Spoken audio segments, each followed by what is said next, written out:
Bagaimana kabar saudara hari ini? Luar biasa. 1 bulan ini saudaraku, saya berbicara tentang prayer. Saya berbicara tentang doa dan saya bangga dengan jemaat keluarga Allah. Saya bangga dengan setiap saudara yang ada di tempat ini. Boleh saya dengar tepuk tangannya yang paling meriah? Saya mendengar sangat banyak kesaksian dari saudara ketika saudara mulai tangkap rema firman itu and put it into application gitu. Jadi bukan hanya sekedar dengar firman terus pulang apa tadi firman yang gak ngerti gitu. Tapi saudara tangkap and then saudara mulai itu kerjakan dalam kehidupan saudara. Sehingga saya mendengar ada sangat banyak kesaksian yang luar biasa. Kesaksian sesederhana saudaraku dari menerapkan firman. Banyak yang mulai mengatakan kepada saya, Pastor sekarang saya ngerti apa yang Pastor katakan. Pastor itu benar terjadi. Beberapa waktu yang lalu saudaraku, kalau saudara masih ingat ada satu kesaksian dari seorang pelayan Tuhan multimedia di gereja kita. Dia terus-menerus ada di dalam situasi di mana harus ngontrak gitu. Sampai akhirnya sudah punya anak pun terus berjalan, terus ngontrak sampai satu kali tuh dia tuh berdoa sama Tuhan gitu. Karena firman terus ngajarin dia tuh ngomong, Tuhan kasih aku rumah, kasih aku tempat sehingga aku gak ngontrak lagi. Berapa banyak dari saudara yang setuju dengan saya, Tuhan itu denger loh kerinduan hatimu. Jadi kalau engkau punya kerinduan hati, gak apa-apa kok ngomong sama Bapak sendiri. Yang sepakat aminnya yang paling keras. Dia bukan pribadi yang asing. He is your father. So it's okay to say it. Yang awalnya tadinya saudaraku dia tuh merasa kayak aduh Tuhan apa mungkin. Kayaknya gak memungkinkan. Tapi ketika dia benar-benar berseru kepada Tuhan, saudaraku, apa yang terjadi tiba-tiba Tuhan pakai cara yang ajaib. Tuhan gerakkan orang tua dari suaminya, saudara.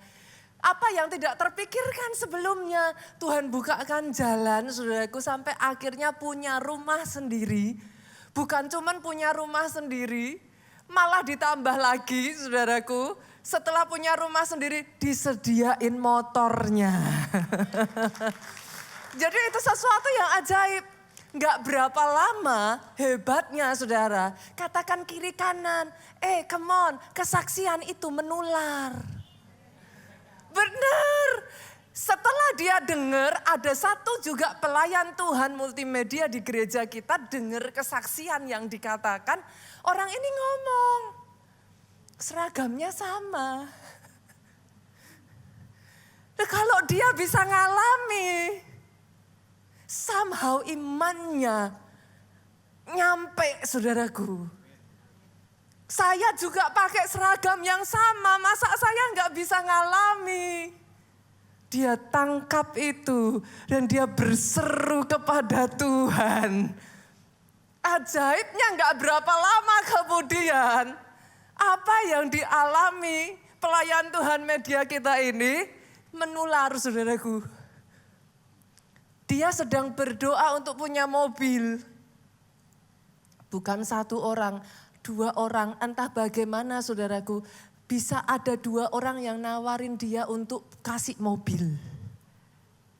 Gak masuk akal, saudara boleh ngomong sama saya, Pastor semuanya gak masuk akal.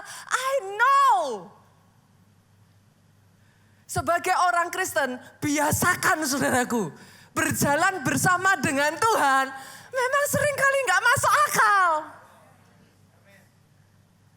Akhirnya saudaraku dia memutuskan mengambil salah satu dari 2 tawaran itu. Dan Tuhan kerjakan dengan cara yang ajaib. Belum lama kemudian saudara saya dengar satu kesaksian lagi. Pak Jo sharingkan ada salah satu pelayan Tuhan leader kita juga ngalami yang sama.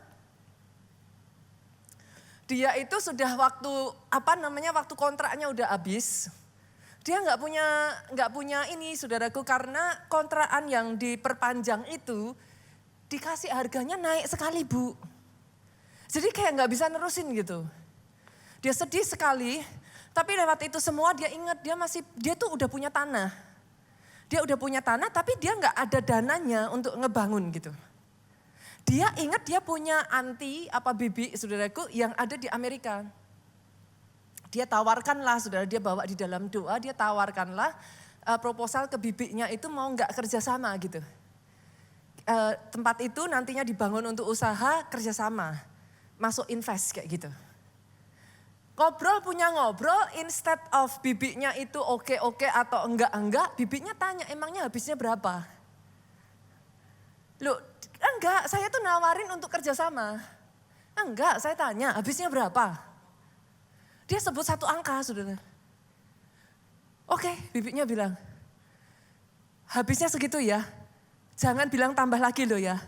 Yakin habisnya segitu? Yakin. Hari itu juga ditransfer, saudaraku. Dia nggak bisa apa-apa, dia cuma bisa terlongo-longo. A lot of, satu lagi saudara. Kalau ini saudara, tadi saudara bisa ngomong, iya pastor dia punya bibi yang luar biasa. Dia punya papa yang begini, yang begitulah. Saudara bolehlah kasih saya semua alasan. Pelayan Tuhan kita ini saudaraku berdoa untuk seorang anak. Bukan 1 tahun, bukan 2 tahun, bukan 3 tahun, bukan 5 tahun. Saya nggak tahu apakah ada di antara saudara saat ini yang sedang berjuang untuk itu. Dan saudara berkata, pastor, it's been years. Years upon years, saudaraku. Saya tuh melihat dia datang ke saya, hanya minta doakan saya, pastor, doakan saya, pastor. Saya tuh sampai saudaraku, gimana ngomongnya saudara. Saya kenal dia udah lama. Dari mamahnya, dari keluarganya ada di gereja ini. Sampai satu kali itu saya melihat saudaraku, anjingnya itu mati saudara. Dan karena dia nggak punya anak saudara, anjing itu tuh diperlakukan dia tuh sudah seperti anak. Itu anjingnya mati saudaraku, pemakamannya nggak ada bedanya dengan manusia saudara. Saya tuh sampai tersentuh, saya tuh gimana ya. Karena begitu inginnya dia itu punya anak saudara. Anjing itulah yang akhirnya menggantikan peranan anak gitu. Jadi ketika anjing itu mati, itu satu pukulan berat buat pelayan Tuhan kita ini. Saya tuh dari situ tuh saya cuma Tuhan, kasih Tuhan, kasih Tuhan. Dia udah pergi dari dokter upon dokter saudaraku. 16 tahun. Saudara jangan berbicara kepada saya 5 years, 10 years. 16 tahun. Saudara tahu betapa ibu-ibu di sini tahu betapa perjuangan dan sedihnya ibu ini. Berapa waktu lalu saudaraku saya baru dapat kabar. Dia sudah dinyatakan positif hamil. Saudara tahu apa yang ibu ini katakan kepada saya? Pastor, I know. Saya tahu firman itu ya dan amin. Hari ini saudaraku menutup seri firman Strong in Prayer ini. Saya akan bagikan satu pesan firman yang berjudul Offensive Prayer. Doa yang ofensif. Doa yang menyerang. Saya akan memulai dengan membagikan kepada saudara ada beberapa jenis doa. Jadi saudara harus tahu dulu. Doa itu macam-macam gitu. Ada yang namanya intimacy prayer. Intimacy prayer ini jenis doa yang saudara itu membawa saudara itu dekat sama Tuhan gitu. Saudara nggak minta apa-apa, saudara tuh cuman kayak bangun hubungan aja deket aja gitu. Saudara datang sama Tuhan just because you love Him, just come to worship Him gitu. Doa ini akan membawa saudara kasih mula-mulamu di-refresh kembali. Jadi saudara harus ngerti nih, setiap doa punya tujuannya gitu. Ada lagi yang namanya petition prayer. Ini doa saudara minta something gitu. Bapak Ibu dengar ini baik-baik, enggak salah kok minta dari Tuhan, aminnya boleh yang paling keras. Motivasinya harus benar iya. Tujuannya harus benar iya. Tapi minta sesuatu dari Tuhan itu enggak salah. Daripada minta ke dukun. Yang sepakat amin ya, yang paling keras. Petition prayer basically saudara tuh minta gitu.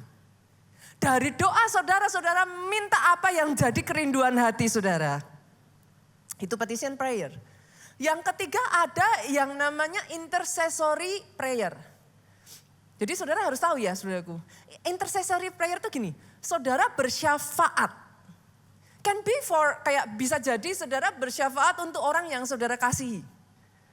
Saudara berdiri nih, misalkan ada orang tua, saya pernah dengar kisahnya bagaimana ada seorang pendeta, saudaraku, anaknya itu justru jatuh dalam kehidupan dunia malam. Akhirnya dia bangkit, dia berdiri bersama jemaatnya, intercessory prayer untuk anaknya ini, saudara. Yang tidak diketahui banyak orang, selama beberapa hari mereka berdoa untuk anak ini. Tiba-tiba 2 hari kemudian anak ini balik ke rumahnya nangis-nangis dan ngomong, what do you do? Karena selama 2 hari itu anaknya bercerita saudara, ada yang seperti manggil-manggil namaku terus. Itu intercessory prayer. Saudara jangan salah, itu kuasanya besar. Intercessory prayer saudara bisa juga berdoa untuk bangsa dan kotamu. Daripada jarinya ini lebih cepat mencet saudara, daripada kata-kata negatif, daripada segala macam kata-kata yang tidak baik. Kenapa sih enggak mulutnya aja yang lebih cepat naik ke Tuhan? Berdoa buat kotamu, berdoa buat bangsamu, itu intercessory prayer. Ada juga yang namanya doa peperangan. Spiritual warfare. Saudara harus tahu ada hal-hal tertentu yang sedang saudara perjuangkan, itu dibutuhkan peperangan roh. Masih ingat Daniel ya? Jadi bukannya jawaban itu enggak ada loh, sudah. Tapi penghulu kuasa di udara itu berusaha untuk mencegah itu semua. Nah itu sebabnya hari ini saudaraku, saya perkenalkan kepada saudara dengan yang namanya offensive prayer. Boleh ya? Saya perkenalkan saudara dengan yang namanya offensive prayer. Jangan salah tangkap, kata offensive dalam offensive prayer ini artinya bukan kasar saudaraku, bukan. Offensive di sini tuh bukan kayak menyerang orang lain, bukan gitu. Yang certainly nggak boleh bu, di dalam doa saudara, saudara justru nyerang orang lain. Dalam nama Yesus. Yang sepakat? Penghakiman ada di tangan Tuhan. Jadi offensive prayer ini pastor jangan-jangan pastor ngajarin supaya doanya nyerang orang-orang lain tuh yang nyerang saya. Bukan. Offensive prayer di sini saudaraku lebih berbicara tentang doanya itu doa yang kuat gitu. Ini bukan jenis doa yang pasif. Bukan jenis doa yang meminta-minta. Tapi ini jenis doa yang aktif. Untuk memperjuangkan apa yang jadi hak saudara. Oke ya. Saya kasih contoh aja di dunia bola. Di sini pecinta bola adakah? Halo? Oh ada. Ini sedang FIFA kan? Nah, lagi heboh-hebohnya. Pas FIFA ada, saya pas juga di sana. Aduh macetnya minta ampun saudaraku. Lagi seru-serunya FIFA, semua orang nyetelnya FIFA, saudara. Sepak bola lawan ini, lawan itu. Karena lagi seru-serunya sepak bola, saya bicara sedikit tentang sepak bola, saudara. Dalam dunia sepak bola, pertandingan itu ada yang namanya strategi defensif dan ofensif. Strategi defensif itu mempertahankan gawang habis-habisan. Gimana caranya? Pokoknya jangan ada satu bola pun yang masuk, itu defensif. Ofensif itu adalah penyerang, entah gimana caranya, berusaha ngegolin bola sebanyak mungkin. Itu ofensif. Dalam kehidupan kita juga sama. Ada doa di mana saudara itu minta perlindungan Tuhan, minta penjagaan Tuhan. Apakah salah? No, nothing wrong with it. Nggak ada salahnya dengan itu. Tetapi berbicara tentang doa yang ofensif, saudara nyerang. Saudara sudah tahu apa yang jadi janji Tuhan atas hidupmu, apa yang jadi hakmu, tetapi karena saudaraku rasanya itu enggak dilepas-lepas, saudara bersepakat dengan Tuhan, narik apa yang jadi milik saudara. Itu offensive prayer. Berbicara tentang offensive prayer saudara, maka saudara tidak akan bisa lepas dari yang namanya prophetic prayer. Doa profetik. Di gereja kita, doa profetik ini diperkenalkan oleh Pastor Jonathan tahun 2018. Saya masih ingat sekali pada saat itu saudaraku UC di Kota Solo. Saudara yang ikut di tahun 2018, Pak Jo itu berbicara tentang offensive prayer, doa profetik. Ayat demi ayat diberikan, apa yang kita itu dapatkan, kita terinspirasi dari cara doa orang Nigeria, saudara. We see something different gitu. Tapi nggak pernah ada nama sebelumnya. Tapi kita ngelihat kok cara doanya beda ya. Pada saat itu dibagikan, sebagian orang tuh masih kayak gimana? Kok kayak di Indonesia itu enggak lazim gitu. Yang namanya doa itu ya kita minta. Terserah Tuhan. Kok yang ini kok doanya kayak memerintah. Jadi sesuatu yang kayak masih enggak lazim gitu. Enggak pernah dengar sebelumnya. Itu doa macam apa kok doanya kok enggak biasanya. Banyak di Indonesia orang kalau doa semoga Tuhan ini kabulkan. Tapi ini kok disuruhnya justru malah memerintahkan. Banyak sebagian bahkan bertanya kepada saya, pastor itu enggak kurang ajar ya? Doa kok mendahului Tuhan. Nyuruh-nyuruh Tuhan.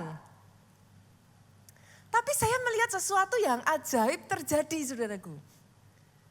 Jemaat hebatnya, makanya saya tuh bangga dengan keluarga Allah loh. Really saudara, saya tuh bangga dengan setiap pribadi lepas pribadi di tempat ini. Karena saya tahu saudara datang itu bukan cuma ibadah rutin. Saudara mau dapat sesuatu dari firman. Saudara tahu betapa pentingnya dan berharganya firman. Itu sebabnya regardless keadaan saudara seperti apa, saudara nggak mau lewatkan gitu. Bukan manusianya siapa yang di depan mimbarnya, tapi firmannya. Itu yang berkuasa melakukan sesuatu. Dari situ saudaraku tiba-tiba 2019 saudaraku, saudara mendengar something start to happen gitu. Ketika jemaat mulai melakukan mujizat demi mujizat demi mujizat demi begitu banyaknya kesaksian sampai akhirnya gereja kita, kalau saudara memperhatikan decide to change, memutuskan untuk merubah rutinitasnya. Dimasukkanlah satu bagian yang namanya kesaksian. Saudara lihat ya, sampai muncullah tajuk saudaraku, banjir mujizat. Karena tiba-tiba yang tadinya kayak apa, nothing, tapi sekarang tuh mujizat terjadi, mujizat demi mujizat. Bahkan orang-orang yang belum menerima Yesus pun mendengar dari luar melalui YouTube seperti ini, nangkap remanya, dia tangkap di dalam nama Yesus, akhirnya terima Yesus sebagai Tuhan dan Juru Selamat juga saudaraku. Ngalami juga mujizat demi mujizat. Jadi kayak kita start to see something gitu. Berapa banyak yang setuju dengan saya kalau saya katakan ini manusia gak pernah bisa merintah Tuhan. Siapa kita ini bisa merintah Tuhan? Apa yang menjadi spesial dari prophetic prayer saudaraku? Offensive prayer ini, doa profetik adalah karena kita bersepakat dengan janjinya Tuhan dalam hidup kita. Kita ngerti Tuhan udah janji ini tuh. Itu maunya Tuhan. Instead of kita pasif, kita satukan iman. Mempercayai apa yang Tuhan katakan. dan sepakat memperkatakan hal yang sama. Disitulah Tuhan tangkap perkataan kita, dijadikan atas hidupmu. That is prophetic prayer. Itu sebabnya hari ini saudaraku, saya mau bawa saudara untuk ngelihat dulu nih. Sebelum kita masuk lebih dalam, karena saya percaya ini 2026 ini, the year of new wonder. Ini api doa profetik kembali dibangkitkan, saudara. Understanding, karena saya melihat sekarang understanding keluarga Allah tentang doa profetik itu udah lebih mateng. Udah gak kayak dulu lagi. Sebagian dulu masih berpikirnya berarti nyari ininya dong, nyari mujizatnya aja dong. Gak nyari Tuhannya dong. Sekarang saya melihat semakin sudah dimatangkan. 2026, tangkap ini saudaraku. Ini yang gak kebetulan besok minggu depan hari Selasa UC sudah dimulai. Kalau ada yang paling saya suka dari UC saudara, itu pembukaan demi pembukaan ada di situ. Saya tuh kayak ngelihat apa ya, setiap kali UC itu ada aja hal yang baru yang Tuhan berikan melalui leader kita saudara. Yang saya percaya kadangkala memang gak masuk akal. Kalau masuk akal kita sendiri bisa gak sih Pak? Iya gak sih? Tapi justru karena gak masuk akal di situ saudaraku. Engkau butuh Tuhan toh. Karena manusia gak bisa. UC, kalau ada satu hal yang saya paling suka dari UC. Rema demi rema itu dibukakan secara luar biasa. Apinya itu loh Pak. Karena orang-orang yang sama-sama punya api ngumpul bareng. Akhirnya apinya nyalanya begitu besar. Senggol kiri kanan kalau belum daftar. Pastor ini udah hari Minggu. Senggol katakan, ayo ikut. Ayo ikut. Loh beneran saudara. Kenapa? Karena saya tahu di setiap UC ya saudara. Kita gak mau ketinggalan apa yang Tuhan mau sampaikan. Itu UC selalu jadi momen seperti itu buat saya. Apalagi nih, apalagi yang Tuhan mau bicara nih. Itu selalu jadi satu momentum kobaran api. Begitu besar. Pastor udah tinggal 2 hari, lah masih 2 hari kok saudara masih punya waktu. Datang. Tahun ini saya nggak tahu nih. Hampir 600 orang berangkat sama-sama dari Jakarta. Kita kasih tepuk tangan. Oh, datang saudaraku. Nah, sebelum itu saya mau bawa saudara ngerti dulu. Namanya doa profetik kan. Saudara pernah nggak sih merenungkan kata profetik sendiri itu artinya apa? Kata profetik itu berasal dari kata pro dan panai. Pro itu sebelum, panai itu berkata-kata. Jadi saudara memperkatakan sesuatu sebelum itu ada, sebelum itu terjadi. Harus tahu dulu artinya, karena kalau enggak saudara bingung apa, cuman asal aja gitu. Apa yang membuat doa profetik menjadi powerful justru di sininya. Perkataan yang saudara keluarkan itu menjadi dahsyat saudaraku sebelum itu terjadi, sebelum itu ada, punya kuasa dan daya cipta. Bukankah firman Tuhan juga berkata apa yang kau katakan itu yang dia jadikan? Jadi dia tuh pakai perkataan. Makanya jangan pakai perkataan dengan sembarangan. Make sense ya, Bapak Ibu ya. Tuhan sendiri. Pastor, kapan pertama kali sebenarnya doa profetik? Perkataan profetik ini dilakukan. Kejadian 1 ayat 1 sampai 3. Dimulainya dari Tuhanmu sendiri. Kita buka ya, kita baca ya. Kejadian 1 ayat 1 sampai 3. Pada mulanya Allah menciptakan langit dan bumi. Bumi belum berbentuk dan kosong. Gelap gulita menutupi samudera raya, saudaraku. Roh Allah melayang-layang di atas permukaan air. Lihat ini, berfirmanlah Allah. Berfirmanlah Allah itu artinya apa? Berfirman Tuhan, Tuhan berkata-kata. Jadilah terang. Lalu terang itu, saudara bisa melihat enggak saudaraku? Di tengah dunia yang gelap, kosong, kacau, Tuhan saudara itu tidak menceritakan betapa kacaunya dunia ini. Alkitab tidak mencatat Tuhan berkata, wow kacau sekali. Wow berantakan sekali. Tuhan saudara juga gak ngomong gini, semoga jadi terang. Kalau terangnya gak jadi ya sudahlah.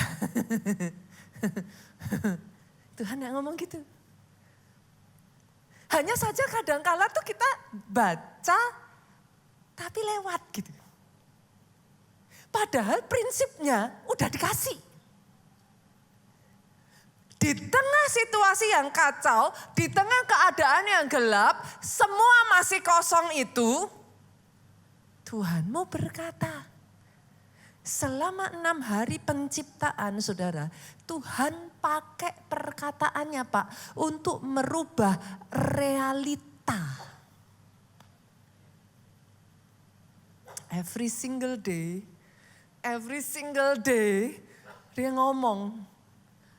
Saya ganti kalau pakai bahasa doa profetik ya. Every single day dia perkatakan. Every single day dia ngomong. Dia perkatakan. Dia ngomong lagi. Dia perkatakan lagi. Dia ngomong lagi. Dia perkatakan lagi. Apa langsung? Ini sekelasnya Tuhan loh saudara. Enggak hitungan detik. Itu again and again terus saudaraku. Selama 6 hari itu dia merubah permukaan bumi kita. Dia merubah keadaan bumi kita secara signifikan. Yang tadinya kosong, tidak ada kehidupan.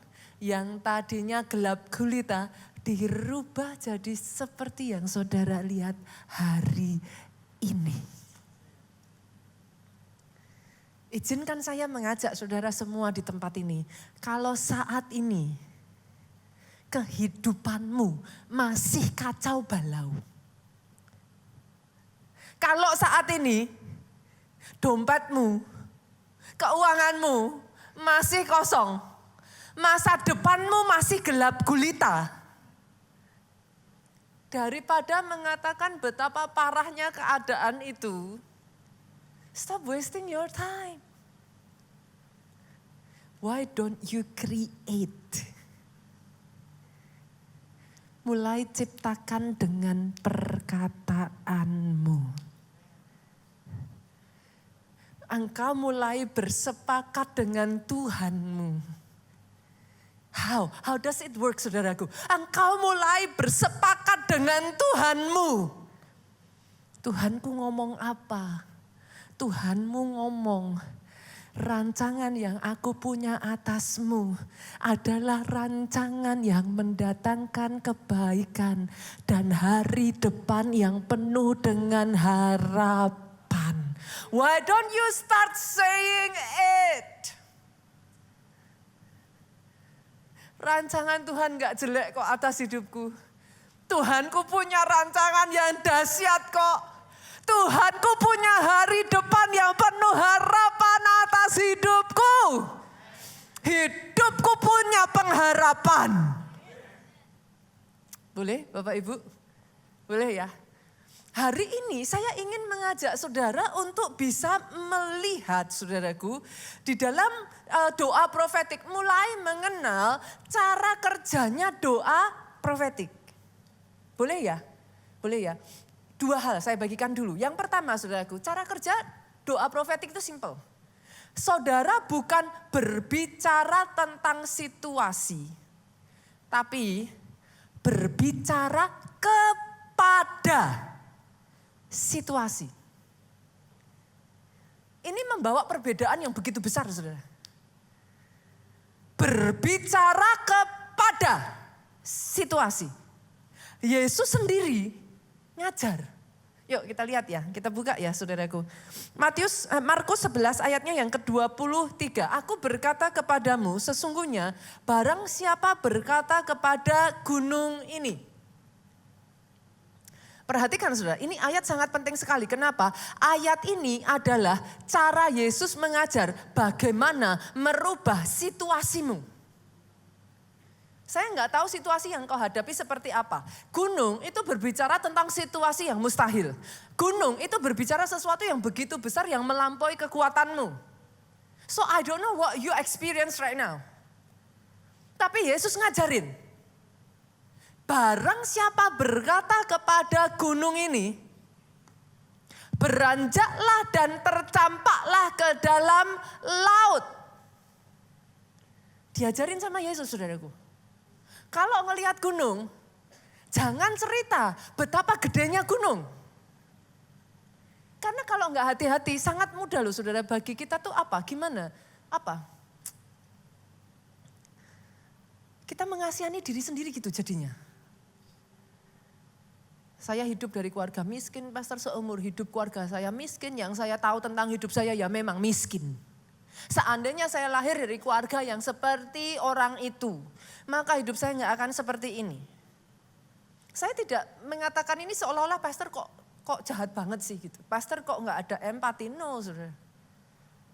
Tapi tanpa kau sadari, Yesusmu tuh memberikan cara untuk merubah situasimu. Which is, jangan berbicara tentang situasi. Berbicaralah kepada situasi.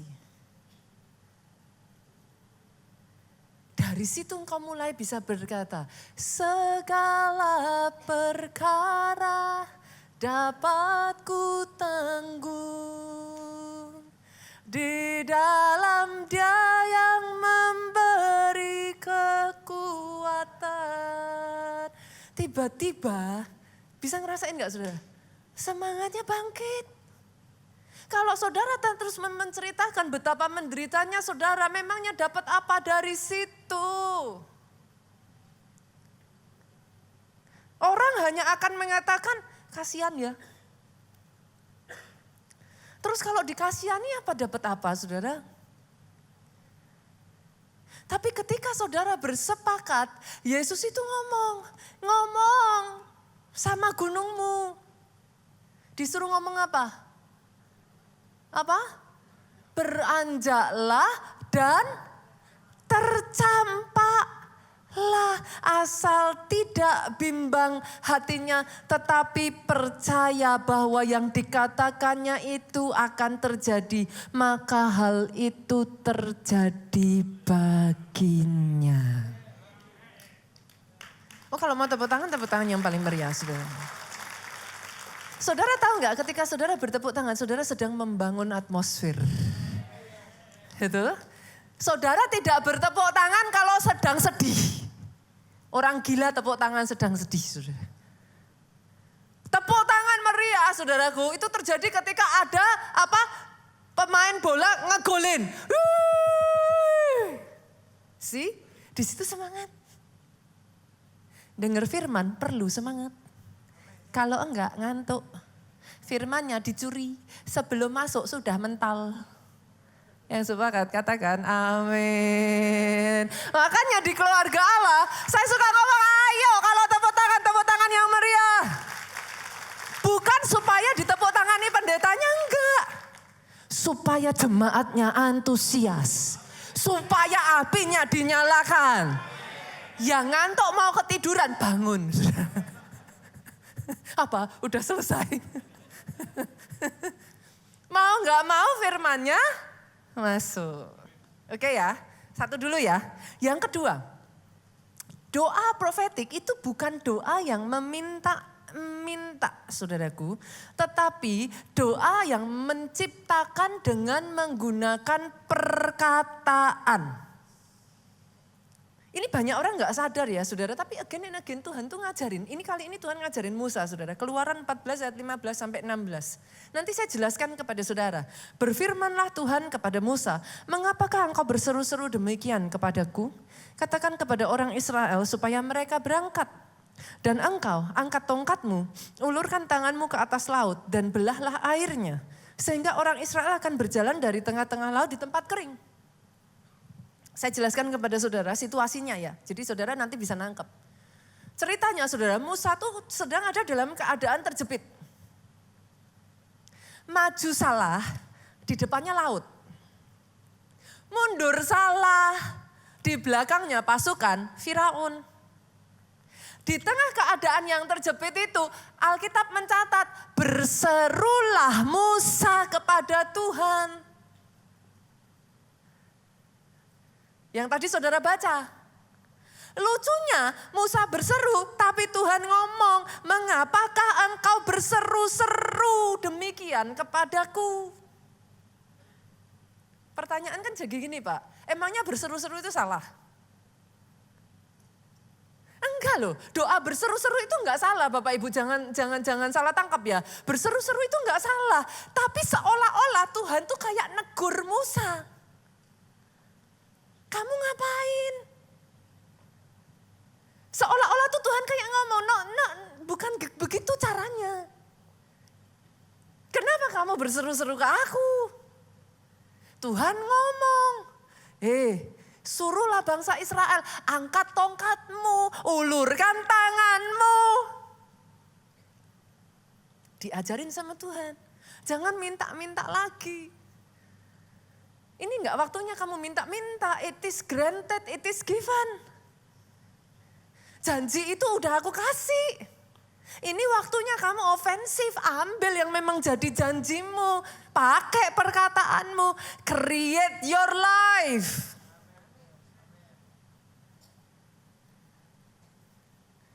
Ngapain? Kadangkala ya saudaraku dalam kehidupan ini ya saudara, saya sama anak saya pun sama. Jen tuh pernah satu kali ngomong sama saya, anak saya yang kecil.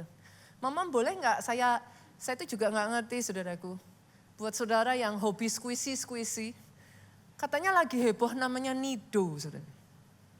Saya tuh pikir apa sih ini mainan gitu kan. Semua orang cari Nido gitu.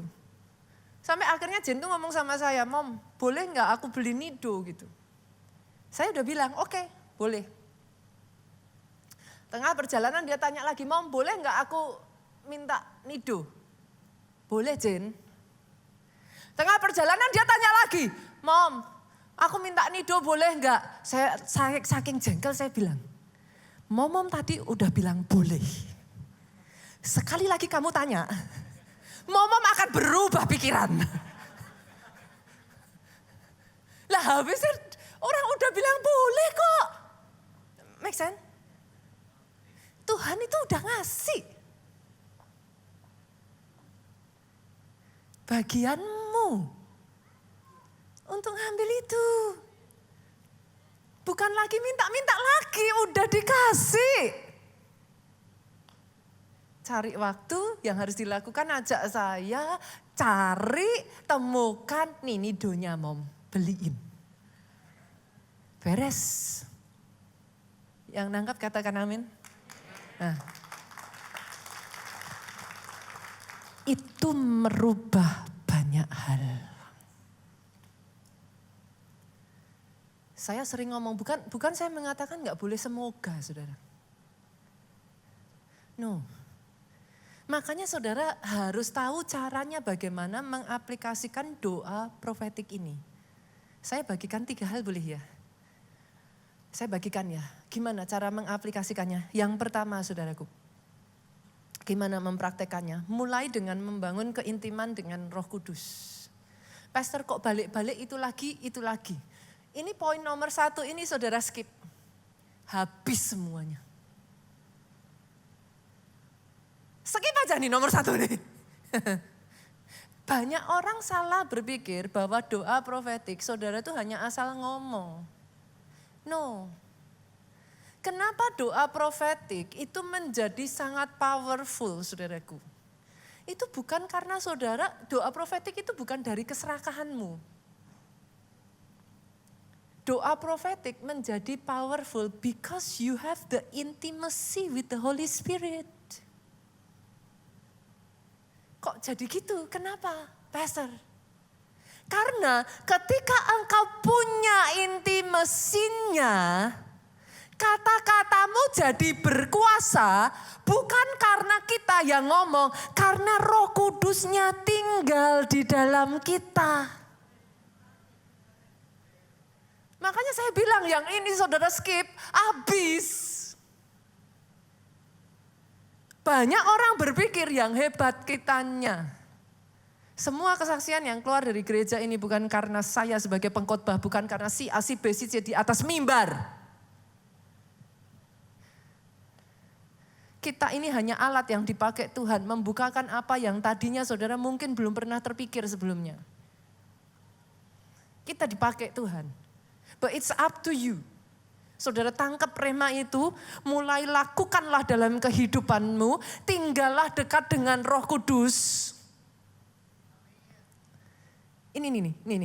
Kata kuncinya ini saudara. Firmanku tinggal di dalam engkau, engkau tinggal di dalam aku. Mintalah apa saja aku lakukan. Kata kuncinya ini. Kenapa sebagian orang kalau ngomong terjadi, sebagian orang tidak terjadi? Ini levelnya sampai di titik ini saudaraku. Ini saya belajar dari anak saya yang paling besar tuh. Ada banyak hal saudaraku, anak saya ini punya banyak kelemahan, kita semua juga sama. Tapi kalau ada satu hal yang saya lihat dari kehidupannya dan itu membuat saya malu. Malu jadi pendeta. Ini kalau dimasukin di YouTube, Pastor Nita malu jadi pendeta. Gara-gara anaknya gitu. Wah ini habis saya saudara. Kenapa saudara? Di tas anak saya itu. Dia selalu bawa Alkitab. Alkitabnya kecil. Selama saya di sana, saya udah lama gak ketemu dia, saudara. Saudara tahu apa yang dia lakukan? Di momen yang lain ini itu apa? Dia buka tuh Alkitab, dia tulis, dia warnain, dia baca. Nanti malam hari, saudaraku, dia tulis satu ayat, dia tanya sama saya, Mami, come here. Awalnya saya jengkel, saudara, lagi ribet apa-apa ditanya, Mami, come here katanya. Ini artinya apa? Dia tulis ayat per ayat, saudaraku. Dia perkatakan, habis itu sama dia ditulis di bawahnya arti ayat itu. Itu everyday dia lakukan. Tiap hari, saudaraku, dia nari-nari, dia setel lagu, saudara. Lagu pujian. Seolah-olah sesuatu yang tegang, seolah-olah sesuatu yang berat, hidup yang rasanya ini. Itu kalau bersama dengan anak saya tuh baru menyadari saudaraku setelah saya pulang. Ketika saya hidup bersama dengan anak saya kok rasanya happy ya. Padahal kemarin tegang-tegang kok rasanya jadi enak ya. Diisi sama dia nyanyi-nyanyi, diisi sama dia baca firman, diisi sama tiba-tiba aja yang gak bisa jadi bisa. Saya tuh sampai gini nih. Jess, Ci, saya panggil Ci karena dia anak paling besar. Ci, kalau kamu lagi ngalami hidup itu berat, kamu ngapain Ci? Doa Mami. Saya tuh pertama bingung, gitu ya Ci ya. Makanya saya tuh malu jadi pendeta saudara. Saya tuh ngerasa kayak, siapa yang pendeta ya ini? Doa Mami. Maybe Mami kurang doa katanya. Saya pikir, iya juga ya, betul juga. Saya jadi ingat ayat itu. Kalau firmanku tinggal di dalammu, engkau tinggal di dalamku. Mintalah apa saja. Itu consider granted up to you. Saya tuh jadi ngerasa kayak, wow, okay. Now I see something that I don't see before. Saudara terus tuh perkataan diomongin karena berkuasa, karena ada Roh Kudus. Yang kedua, karena saudara punya koneksi dengan Roh Kudus. Satu kali ada seekor tikus, saudaraku, berjalan di atas gajah. Pada saat berjalan, tikus ini tuh ngeliat, ketika aku berjalan, semua binatang takut kepadaku. Bumi bergetar. Semua menyingkir daripadaku. Betapa hebat aku. Aku bisa membuat yang ada di sekelilingku ketakutan. Siapa yang membuat mereka semua menyingkir? Bukan tikusnya. Tapi koneksi si tikus dengan gajah ini. Ketika dia ada di atas gajah ini. Yang membuat semua itu terjadi. It is not you. Maafkan saya saudaraku, dengan segala hormat saya harus mengatakan it is not you. Koneksimu itu yang membuat apa yang kau katakan jadi kenyataan. Karena sesungguhnya yang kau katakan itu sudah ada di hatinya Tuhan all along. Itu yang dia mau terjadi atas hidupmu. Jadi bukan hanya kata-kata kosong. Kata-katamu jadi berkuasa. Amin ya, boleh yang paling keras. Tepuk tangan boleh yang paling meriah buat Yesus Tuhan kita. Yang kedua saudaraku, bagaimana kau aplikasikan mulai setelah itu ketika kau bangun kehidupan doamu, kau bangun kedekatanmu dengan Roh Kudus, engkau terus isi hidupmu dengan firman. Saya tidak mengatakan bahwa melakukan itu bukan berarti saudara tidak memperlengkapi skillmu loh ya. No loh saudaraku. Saudara belajar tentang teknologi dan segala macamnya. Jangan terus nanti Pastor Nita bilang suruh ini gitu. Nanti saudara nggak belajar apa-apa, saudara nggak ngelakuin apa-apa, ya nggak bisa. Oke ya. Tapi yang kedua, mulailah perkatakan dengan iman dan percaya saudaraku. Keberanian untuk memperkatakan. Saya buka ayatnya ya. 2 Korintus 4 ayat 13. Aku percaya sebab itu aku berkata-kata. Saudara pernah ngalami enggak? Karena saudara belum yakin, saudara enggak berani ngomong. Daripada nanti kalau aku ngomong pastor, ya kalau kejadian. Kalau enggak, betul ya? Aku percaya sebab itu aku berkata-kata. Jadi setelah saudara dekat sama Tuhan, intim dengan Roh Kudus, you know, saudara tuh kalau dekat sama orang, saudara tahu orang itu maksudnya apa. Dia pengennya apa. Kadang-kala enggak semua hal, suami istri itu ya saudaraku, suami-suami, bapak-bapak sudah mempelajari. Tidak semua yang dikatakan istrinya itu harus dilakukan saudaraku.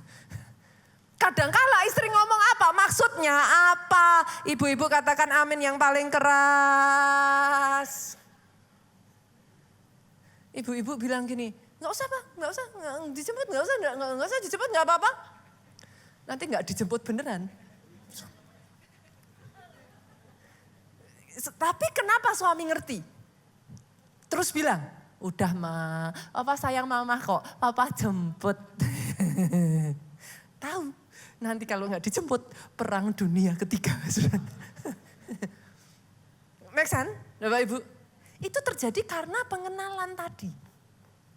So you know, pergaulanmu dengan Tuhan itu menyebabkan engkau mengerti isi hatinya Tuhan. Apa yang Tuhan mau, cara geraknya Tuhan. Bagaimana dia mengerjakan sesuatu. Pengalamanmu berjalan bersama dengan dia membawa itu semua.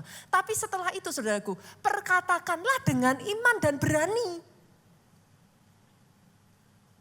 Dalam hidupku aku tidak akan pernah turun, aku akan terus naik. Ngomongnya jangan, iya kali ya. Ya syukur-syukur. Terus naik, gak turun gitu. No, karena yang saudara perkatakan itu kata-kata firman. Itu janji Tuhan. Mulai perkatakan dengan berani dan dengan iman. Oke ya, itu caranya. Yang terakhir, yang ketiga saudaraku, bagaimana you apply it? Doakan dengan detail sampai ada perubahan. Saya belajar ini tuh dari papi saya, saudara. Kita buka dulu ya, Yehezkiel 37 ayat 7 sampai 9. Lalu aku bernubuat seperti yang diperintahkan kepadaku. Ini again and again di dalam Alkitab ya saudara. Tuhan itu nyuruh kita memperkatakan. Saudara kan nemukan apa sih kayak jejaknya gitu. Itu Tuhan maunya memang begitu gitu. Dan segera sesudah aku bernubuat, kedengaran suara, sungguh suatu suara berderak-derak, tulang-tulang itu bertemu satu sama lain. Ini tentang tulang kering, saudara. Sedang aku mengamati-amatinya, lihat, urat-urat ada, daging tumbuh padanya, kemudian kulit menutupinya, tetapi mereka belum bernafas. Jadi yang pertama, saudara, yang harus saudara lakukan adalah didoakan dengan detail. Tahukah saudara, ada satu pendoa syafaat yang saya tahu gak akan pernah absen dalam kehidupan saya, my dad. Papi saya itu kalau doain detail sekali saudara. Hal simpel. Saya cerita sama papi saya, ini anak saya yang nomor 1 udah mau lulus nih. Secara manusia gak mungkin 1 tahun 9 bulan saudaraku. Apa yang seharusnya dia tuh baru lulus 4 tahun. Tapi dia bisa lulus dalam waktu 1 tahun 9-10 bulan lah, kayak gitu. Tapi saya ngomong, doakan ya, itu tahun lalu saya ngomong. Doakan ya, karena apa? Karena rebutan itu, mata kuliahnya, pelajarannya.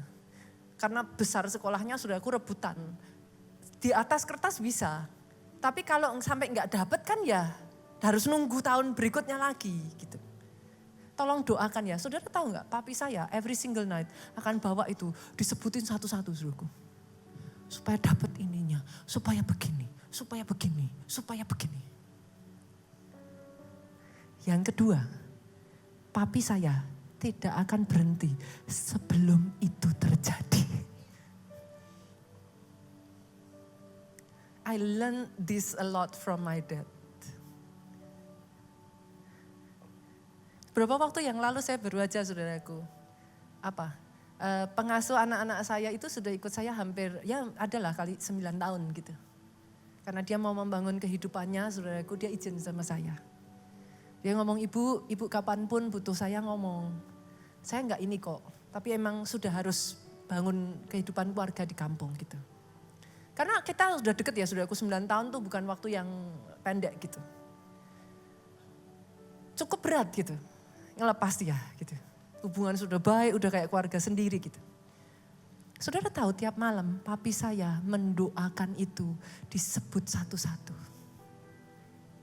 Sampai up to the point papi saya bisa ngomong gini, yang cinta Tuhan, cinta anak-anak, yang sayang anjingnya juga. Saudara bisa tertawa, but that's my father. Every little detail dia sebutkan. Hal-hal yang dalam kehidupan ini ya saudaraku. There is a lot you can do. Enggak perlu kok ngomong negatif. Hidupmu tidak ditentukan perkataan orang lain. Hidupmu tidak ditentukan apa yang orang lain lakukan atas kehidupanmu. Kalau engkau memahami ini, engkau akan mulai beraksi dengan cara menggunakan perkataanmu untuk meng-create your life. Tidak perlu jelekin orang, tidak perlu marah-marah sama orang. Tidak perlu merasa diperlakukan tidak adil. Life is not fair gitu. Hidup memang tidak pernah adil, saudara. Tapi kau punya Tuhan yang adil. Tuhan yang tahu yang terbaik atas hidupmu. Di situ engkau mulai bisa berkata, segala perkara dapat ku tanggung. Bangkit berdiri yuk sama-sama nyanyikan. Di dalam Dia yang memberi kekuatan. Tuhan Yesus penolong dan sahabat. Tetap percaya Tuhan setia. Sama-sama katakan segala perkara.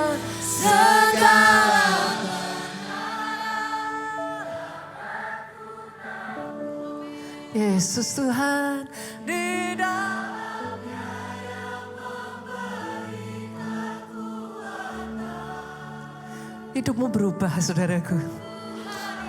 Engkau tidak lagi terpuruk, engkau tidak lagi menyerah dengan keadaan. Tapi ada kekuatan. Tetap percaya Knowing. Tuhan setia. Tuhanmu itu setia.